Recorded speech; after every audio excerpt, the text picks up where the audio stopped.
বাম হাত কে ব্যবহার করে? এই যে আমরা রাজনৈতিক নেতৃবৃন্দদেরকে অনেক অনেক সময় বলি না বামপন্থী ডানপন্থী। বাম হাত কে ব্যবহার করে? আপনি অবশ্যই আমাকে কমেন্ট করে জানাবেন। আমি লাস্টে বলছি, এখনই আপনি আমাকে কমেন্ট করে জানাবেন। সকল কাজে ডান হাত ব্যবহার করা হচ্ছে সুন্নাহ। যেমন পানিকে পান করার পিছনে 5টা সুন্নাহ রয়েছে।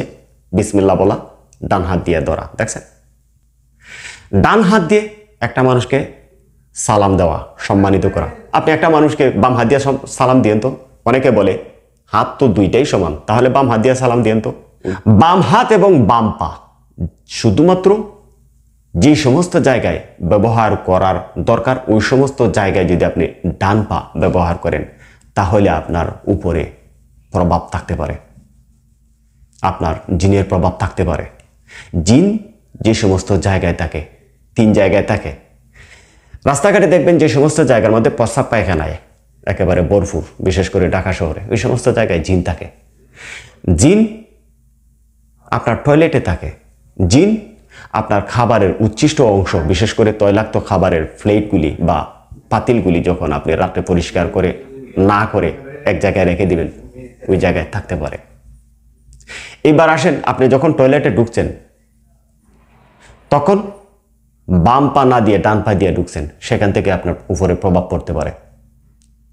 আপনি যখন কোন খাবার বাম হাত দিয়ে খাচ্ছেন, তখন শয়তান এসে আপনাকে আলিঙ্গন করে দূর থেকে অট্ট হাসি দেয়।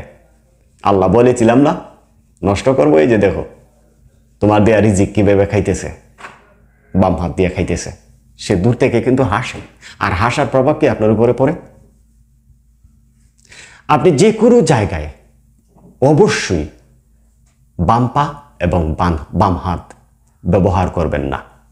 শুধুমাত্র একমাত্র টয়লেটে বাম পা দিয়ে ঢুকবেন, শুধুমাত্র একমাত্র টয়লেটে আপনার মলমূত্র পরিষ্কার করার জন্য বাম হাত ব্যবহার করবেন।